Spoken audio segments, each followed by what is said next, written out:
The next, here it comes. What happens when they eat? But when Adam boldly ran and ate of its fruit, this double knowledge straightway flew toward him, tore away and removed both veils from his eyes. He beheld the glory of the Holy of Holies and trembled.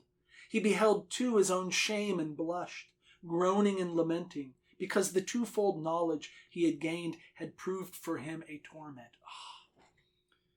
So Ephraim's focusing on the knowledge of good and the knowledge of evil, and it's a double knowledge that comes at him whenever he eats of it. And I love this detail.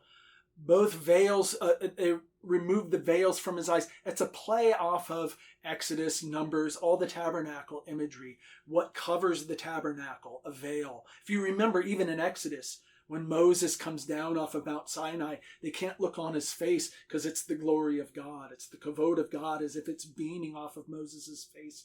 So they put a veil over his face. So it removes the veil, and beheld the glory of the Holy of Holies. If you know, in the tabernacle, the Holy of Holies is the place of God, and he sees it and he trembles. And simultaneously, he beheld too his own shame, and he laments. Why?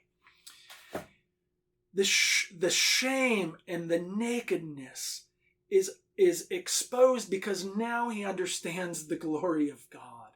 Now he understands God even more closely.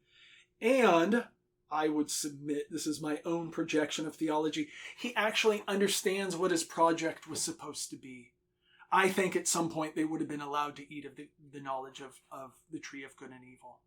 I think they would have had that. It is, in fact, what makes them divine is having that. It's just too soon. They're still too innocent. They can't handle all of this. And the closer you come to goodness, the more shame you ought to feel.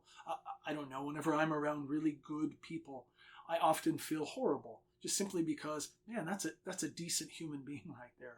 Why am I the slob that I am? I ask this all the time. Then imagine being in the presence of God, the very source of goodness, and you just disobeyed it.